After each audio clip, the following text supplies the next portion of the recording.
রোজাও রাখি, আবার আমরা মিথ্যা কথাও বলি। রোজাও রাখি, খাবারের মধ্যে ভেজাল মিশাই। রোজাও রাখি, আল্লাহর মেহমানদেরকে আমরা কষ্ট দিই।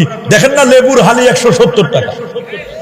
হাই হাই, যে লেবু 20 টাকা 30 টাকা, সেই লেবুর হালি কত? 170 টাকা, 180 টাকা লেবুর হালি। কি ঢুকছে এমন লেবুর মধ্যে? আমি বুঝি না কিছু। লেবুর ভিতরে কি ঢুকলো? অথচ ডাক্তাররা বলে দিয়েছে যে লেবুর আপনার শরবতের সাথে চিনি মিক্স করে যারা লেবুর শরবত খায়, এটা স্বাস্থ্যের জন্য উপকার নয়, বরং ক্ষতির কথা বলছেন ডাক্তাররা। অথচ লেবু খাওয়ার জন্য এত পাগল হয়ে গেছে আমরা। 170 টাকা লেবু। আজকের জুমার দিনে আমাকে একজন মুসল্লি এসে বলছে, হুজুর ব্যবসায়ীদের ব্যাপারে কিছু বলেন। আমি তো গত জুমায় তো বলছি। বলছে, হুজুর লেবুর হালি 170 টাকা, কিছু বলেন। আমি বলে, আমি কি করব? আমার করার কি আছে? তা খুতবা দিব ওই সময়।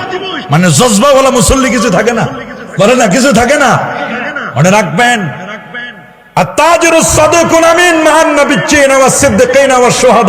যারা সফল ব্যবসায়ী আমানতদার ব্যবসায়ী, তারা নবী, সিদ্দিক, শহীদদের সাথে তাদের হাসর হবে। মনে রাখবেন, আপনি আল্লাহর মেহমানদেরকে কষ্ট দিবেন, আর আপনি ব্যবসায়ী অন্যান্য সময়ে চেয়ে আপনি রমজান কারিমে আপনি বেশি ব্যবসা করবেন, আল্লাহর দরবারে আপনি অপরাধী হিসাবে আপনি উঠবেন। কথা বলেন ঠিক কিনা? আর আপনি যদি সফল ব্যবসায়ী হতে চান, নবীদের সাথে আপনার হাসর হবে, শহীদদের সাথে হাসর হবে, যারা ওলি আল্লাহ তাদের সাথে আপনার হাসর হবে। এটা যদি আপনি চান, অবশ্যই আপনি ব্যবসায় তো প্রফিট করবেন, কিন্তু ব্যবসার মধ্যে এমন কিছু করবেন না, খাদ্যে ভেজাল মিশাবেন না। ওই পহেলা রমজানে যে তৈল ঢেলেছে পেঁয়াজের জন্য আর বেগুনের জন্য, ওই তৈল চলবে 1 মাস। কথা বলেন, এতে যদি রোজাদার মরে মরক। গতকালকের ঘটনা, টাটকা ঘটনা, গতকালকের ময়মনসিংহের একটা জায়গায় দুধ যেখানে বিক্রি করে, দুধওয়ালারা দুধ আনছে বিক্রি করার জন্য। 27 জন দুধওয়ালাকে ধরেছে, তার মধ্যে 25 জনের দুধের মধ্যে ভেজাল। 25 জনের দুধের মধ্যে ভেজাল। 25 জনের মাথায়, তার মধ্যে 2 জনকে ফাইন্ড আউট করে তাদের মাথায় দুধ ঢেলে দিছে, আর বাকি দুধগুলো জমিনের মধ্যে ঢেলে দিয়েছে। যে না, বলছে যে দুধের ভিতরে পানি মিশায়, আর পানির ভিতরে এখন দুধ কতটুকু দেয় নিয়ে করছে। মানুষ বলছে না, দুধের ভিতরে পানি মিশায় না, পানির মধ্যে দুধ দেয় অল্প দিয়ে, ওটারে সাদা বানায় বা পাউডার দিয়ে সাদা বানায়। কি খাবে মানুষ? ছোট্ট সোনামণিদের খাবারের মধ্যে আমাদের ফুড সিকিউরিটি নাই। মাহে রমাদানের টার্গেট কিন্তু দেহকে নিয়ে নয়, মাহে রমাদানের টার্গেট হলো আত্মাকে নিয়ে। সুবহানাল্লাহ বলেন। আল্লাহ যে বলছেন লাআল্লাকুম তাত্তাকুন, যদিও লাআল্লাহ শব্দটা সন্দেহের জন্য ব্যবহার করা হয়, কিন্তু আল্লামা জালালউদ্দিন সৈয়দী রাহমাতুল্লাহ আলাইহি বলেন, কোরআনে যত জায়গায় লাআল্লাহ শব্দ আসে প্রত্যেকটা নিশ্চয়তার অর্থ দিবে। সুবহানাল্লাহ বলেন। লাআল্লাকুম তাত্তাকুন, নিশ্চয়ই তোমরা মুত্তাকি হতে পারবে যদি রোজা রাখতে পারো, সিয়াম সাধনা করতে পারো। রোজার টার্গেট হলো নফসে আম্মারা থেকে নফসে লাওয়ামা, নফসে লাওয়ামা থেকে নফসে মুতমাইন্না, নফসে মুতমাইন্না থেকে নফসে মুহাদ্দাসা, নফসে মুহাদ্দাসা থেকে নফসে মুলহামা, এই পর্যন্ত পৌঁছাই দেওয়া। এটাই হলো মূলত রমাদান কারিমের টার্গেট। আল্লাহু আকবার বলেন। তাহলে আসুন, একটা মানুষের দাম হলো তার আত্মার কারণে। মানুষের দেহ মাটির তৈরি, বলেন দেহ কিসের তৈরি? আমার আপনার দেহ এটা সরাসরি মাটির তৈরি নয়। সরাসরি মাটির তৈরি? যদি সরাসরি মাটির তৈরি হতো, তাহলে আমরা যখন প্লেনে, বিমানে যখন আমরা তায়াম্মুম করি, তখন আমরা বিমানবালাদের কাছে তায়াম্মুমের মাটি চাই। কি দরকার ছিল মাটি চাওয়ার? আমরা বলতাম যে আপনাদের পিছনের পিঠটা একটু আলগা করে দেন, আমরা আপনাদের পিছনের পিঠের মধ্যে একটু তায়াম্মুম করে নিই। কই, কিন্তু কখনো কি এমনটি করা হয়? মানুষ যে বলে যে মানুষ মাটির তৈরি, মূলত মাটির তৈরি না, মাটির সার নির্যাস থেকে তৈরি। মানে মাটিতে সিম হয়, মাটিতে পেঁপে হয়, ফল ফলাদি হয়, ফসলাদি হয়। এই ফল ফলাদি ফসলাদি আমরা খাই, এখান থেকে স্পার্ম তৈরি হয়, এবং স্পার্মটা মায়ের গর্ভে যখন যায় সেখান থেকে আমাদের তৈরি। কথা বলেন ঠিক কিনা? আমরা এখানে যারা আছি সরাসরি কেউ মাটির তৈরি? সরাসরি কেউ মাটির তৈরি? মাটির তৈরি সরাসরি একজন, তিনি হলেন হযরত আদম সফিউল্লাহ। আল্লাহু আকবার বলেন। আদম আলাইহিস সালাতু ওয়াস সালামকে আল্লাহ তাআলা 60 গজ লম্বা করে বানালেন। বুখারীর বর্ণনা, খালাকাল্লাহু আদামা আলা সূরাতিহি ওয়া তুলুহু 60 জিরাআন।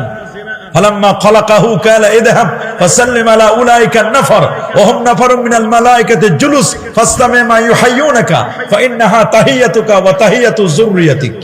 লম্বা হাদিস। আদম আলাইহিস সালামকে আল্লাহ 60 গজ লম্বা আল্লাহ বানায় দিলেন। সুবহানাল্লাহ। রূহু এটা নূরের তৈরি। বলেন রূহুটা কিসের তৈরি? দেহ মাটির তৈরি, রূহু হচ্ছে নূরের তৈরি। রূহু কি? কোরআন বলছে ইয়াসআলুনাকা আনির রূহ কুলির রূহু মিন আমরি রাব্বি। হে রাসূল, আপনাকে মানুষেরা জিজ্ঞেস করে রূহু কি, আপনি বলে দিন রূহ হচ্ছে আল্লাহ পাকের একটা ওয়ার্ডার। সুবহানাল্লাহ বলেন। রূহটা আল্লাহর কি একটা আদেশ, একটা ওয়ার্ডার। আপনি একটা সিম কার্ড কিনলেন, সিম কার্ডটা কিনে মোবাইলে লাগাই দিলে চলবে না, এটা অ্যাক্টিভ করে দিতে হবে। কি করতে হবে?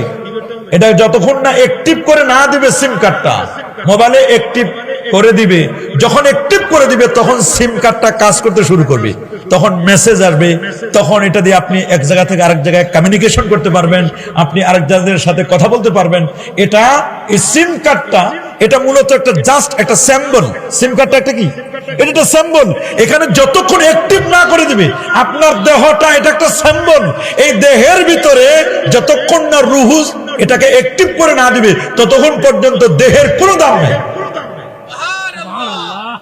আদম আলাইহিস সালামের বিশাল দেহটা 60 হাত লম্বা।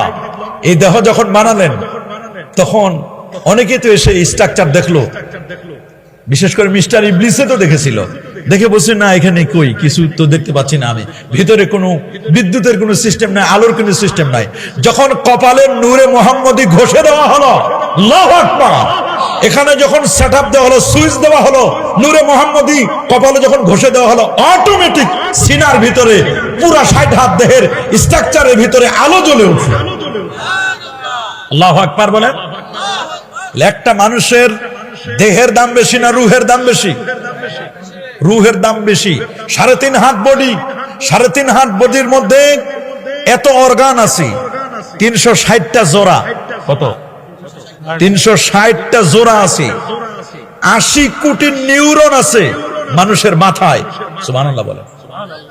মানুষের দেহের মধ্যে যতগুলো অর্গান, যতগুলো আপনার ভেন আছে, রগ আছে, এগুলো দিয়ে 12 একর জমিতে একসাথে একত্রিত করলেও এগুলো শেষ হবে না। আল্লাহু আকবার বলেন। কিন্তু আমরা তো বুঝি না, এই পুরো মানব দেহের 3.5 হাত বডির মধ্যে 3টা অঙ্গ সবচেয়ে বড় দামি। সুবহানাল্লাহ। কয়টা অঙ্গ? সবাই বলেন, আরো জোরে বলেন। একটার নাম হলো ব্রেন। একটার নাম কি বলেন? ব্রেন। আরেকটার নাম হলো জবান, আরেকটার নাম হলো কলব। সুবহানাল্লাহ বলেন।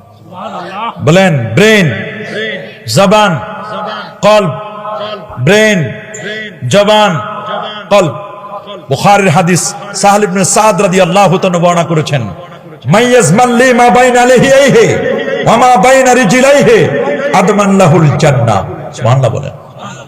যে ব্যক্তি আমি রাসূলুল্লাহর কাছে 2টা জিনিস জামিন দিবে, আমি রাসূল তার জন্য জান্নাতের জামিনদার হব।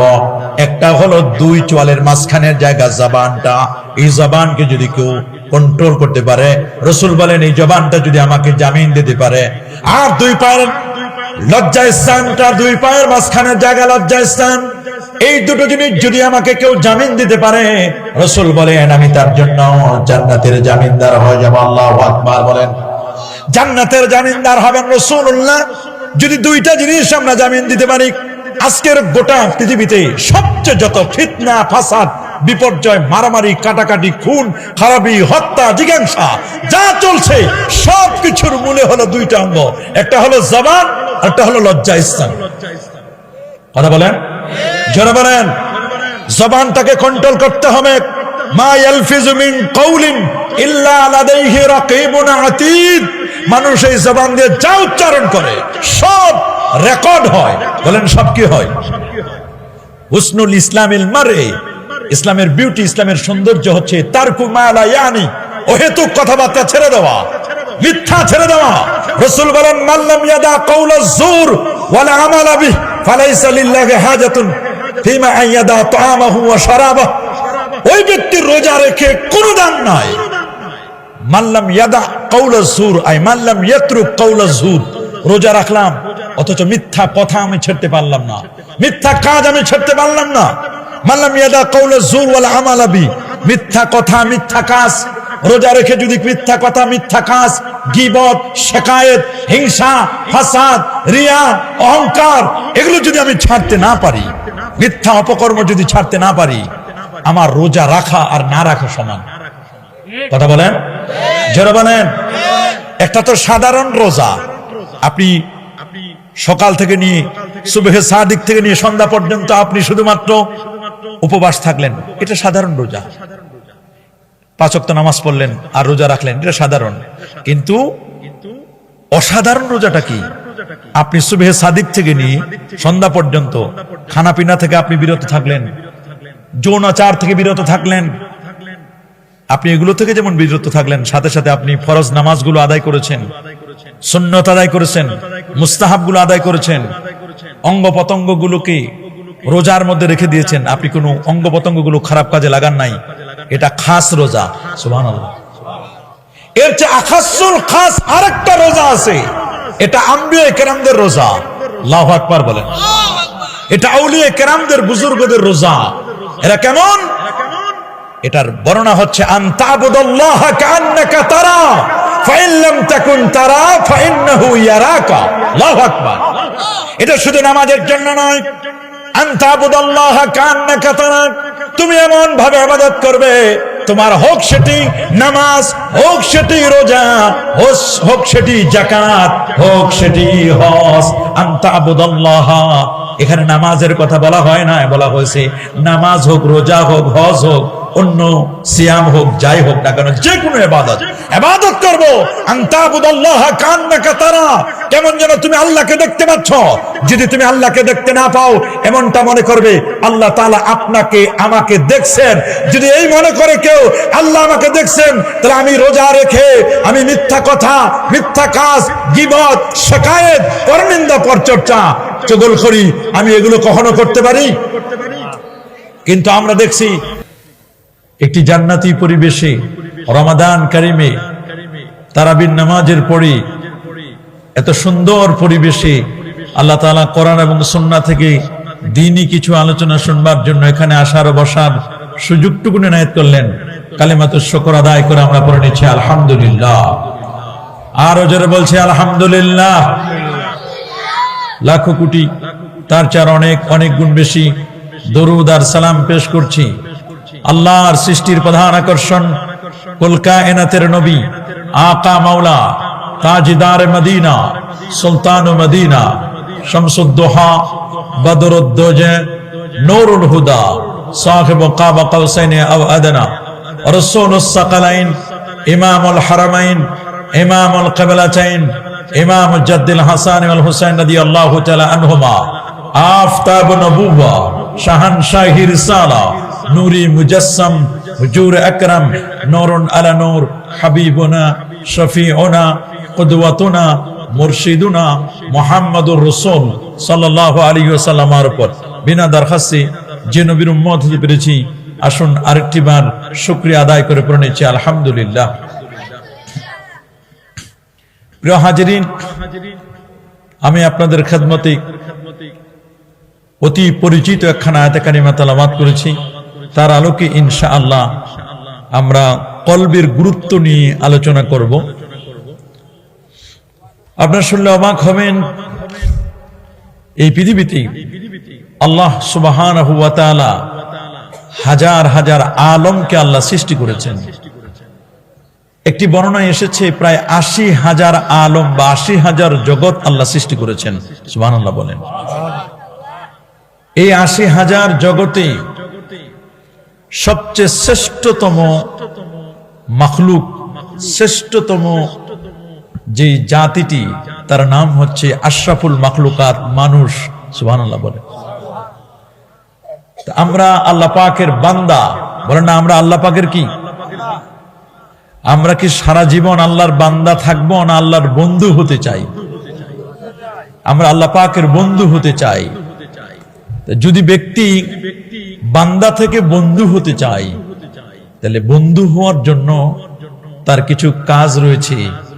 এই কি কাজ করলে আপনি আল্লাহর বান্দা থেকে আল্লাহ পাকের বন্ধু হতে পারবেন, সে বিষয়টি নিয়ে আজ আমরা কথা শুনবো ইনশাআল্লাহ। বলুন প্যারে হাজিরিন, আমরা জানি আমাদের পরিচয়, আমরা আল্লাহ পাকের বান্দা, আব্দ, আইন বা দাল, আব্দ।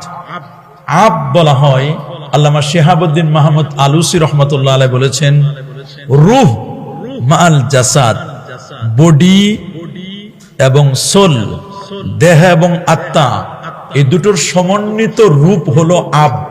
সুবহানাল্লাহ বলেন। একজন মানুষ কখন হয়? যখন তার মধ্যে দেহ থাকবে, দেহের সাথে যদি তার আত্মাটা থাকে, তখন এটাকে মূলত আব্দ বলা হয়। কি বলা হয়? আব্দ।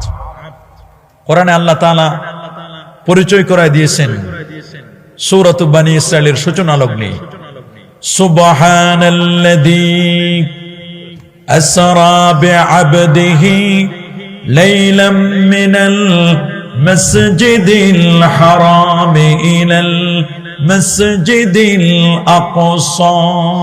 সুবহানাল্লাহ বলেন। সুবহানাল্লাযী ইউসাব্বিহু সুবহানা, সেই রবের তাসবিহ আমি পাঠ করছি যিনি সকল প্রকার উয়ুবাত, সকল প্রকার অনিষ্টতা থেকে, সকল পাপ পঙ্কিলতা থেকে, সকল প্রকার অশুভ থেকে যিনি পুত পবিত্র। সুবহানাল্লাহ। আসরা বিআবদিহি, যিনি তার আব্দকে, তার বান্দাকে রাতে ভ্রমণ করিয়েছিলেন। সুবহানাল্লাহ। এখানে বান্দা কাকে বলে? আব্দ। আব্দ বলা হয় রূহ মাল জাসাদ। পুরো হিউম্যান বডির মধ্যে আপনারা বলেন তো, বডির দাম বেশি না রুহের দাম বেশি? সবাই বলেন, বডির দাম বেশি না রুহের? রুহের দাম বেশি। একটা মানুষের বডির কোনো দাম নাই যদি বডির ভিতরে রুহু না থাকে। যেমন আমার বডি 3.5 হাত, বডির মধ্যে রুহু যদি না থাকে, তখন আর আমাকে কেউ সালি সাহেব বলবে না, বলবে এটা লাশ, এটা ডেড বডি। কি বলবে? ডেড বডি, এটা লাশ। পীর সাহেবের লাশ কবে আসবে? অমুক মন্ত্রীর লাশ, প্রাইম মিনিস্টারের লাশ কবে আসবে? প্রাইম মিনিস্টারও বলতে চায় না, বলে লাশটা কবে আসবে। একটা মানুষের দেহে যতক্ষণ পর্যন্ত রুহুটা, সোল, আত্মা, বডির দাম ততক্ষণ, সোল, আত্মা আছে যতক্ষণ, দেহটার দাম ততক্ষণ, আত্মা আছে যতক্ষণ, রুহুটা আছে যতক্ষণ। রুহু নাই, দেহের কোনো দাম নাই। বলেন, রুহু নাই, দেহের কোনো দাম নাই। মাহে রমাদানের টার্গেট কিন্তু দেহকে নিয়ে নয়, মাহে রমাদানের টার্গেট হলো আত্মাকে নিয়ে। সুবহানাল্লাহ বলেন। আল্লাহ যে বলছেন লাআল্লাকুম তাত্তাকুন, যদিও লাআল্লাহ শব্দটা সন্দেহের জন্য ব্যবহার করা হয়, কিন্তু আল্লামা জালালউদ্দিন সুয়ুতী রাহমাতুল্লাহ আলাইহি বলেন, কোরআনে যত জায়গায় লাআল্লাহ শব্দ আসে প্রত্যেকটা নিশ্চয়তার অর্থ দিবে। সুবহানাল্লাহ বলেন। লাআল্লাকুম তাত্তাকুন, নিশ্চয়ই তোমরা মুত্তাকি হতে পারবে যদি রোজা রাখতে পারো, সিয়াম সাধনা করতে পারো। রোজার টার্গেট হলো নফসে আম্মারা থেকে নফসে লাওয়ামা, নফসে লাওয়ামা থেকে নফসে মুতমাইন্না, নফসে মুতমাইন্না থেকে নফসে মুহাদ্দাসা, নফসে মুহাদ্দাসা থেকে নফসে মুলহামা, এই পর্যন্ত পৌঁছাই দেওয়া। এটাই হলো মূলত রমাদান কারিমের টার্গেট। আল্লাহু আকবার বলেন। তাহলে আসুন, একটা মানুষের দাম হলো তার আত্মার কারণে। মানুষের দেহ মাটির তৈরি। বলেন, দেহ কিসের তৈরি? আমার আপনার দেহ এটা সরাসরি মাটির তৈরি নয়। সরাসরি মাটির তৈরি? যদি সরাসরি মাটির তৈরি হতো, তাহলে আমরা যখন প্লেনে, বিমানে যখন আমরা তায়াম্মুম করি, তখন আমরা বিমানবালাদের কাছে তায়াম্মুমের মাটি চাই। কি দরকার ছিল মাটি চাওয়ার? আমরা বলতাম যে আপনাদের পিছনের পিঠটা একটু আলগা করে দেন, আমরা আপনাদের পিছনের পিঠের মধ্যে একটু তায়াম্মুম করে নিই। কই, কিন্তু কখনো কি এমনটি করা হয়? মানুষ যে বলে যে মানুষ মাটির তৈরি, মূলত মাটির তৈরি, মাটির সার নির্যাস থেকে তৈরি। মানে মাটিতে সিম হয়, মাটিতে পেঁপে হয়, ফল ফলাদি হয়, ফসলাদি হয়। এই ফল ফলাদি ফসলাদি আমরা খাই, এখান থেকে স্পার্ম তৈরি হয়, এবং স্পার্মটা মায়ের গর্ভে যখন যায় সেখান থেকে আমাদের তৈরি। কথা বলেন ঠিক কিনা? আমরা এখানে যারা আছি সরাসরি কেউ মাটির তৈরি? সরাসরি কেউ মাটির তৈরি? মাটির তৈরি সরাসরি একজন, তিনি হলেন হযরত আদম সফিউল্লাহ। আল্লাহু আকবার বলেন। আদম আলাইহিস সালাতু ওয়াস সালামকে আল্লাহ তাআলা ৬০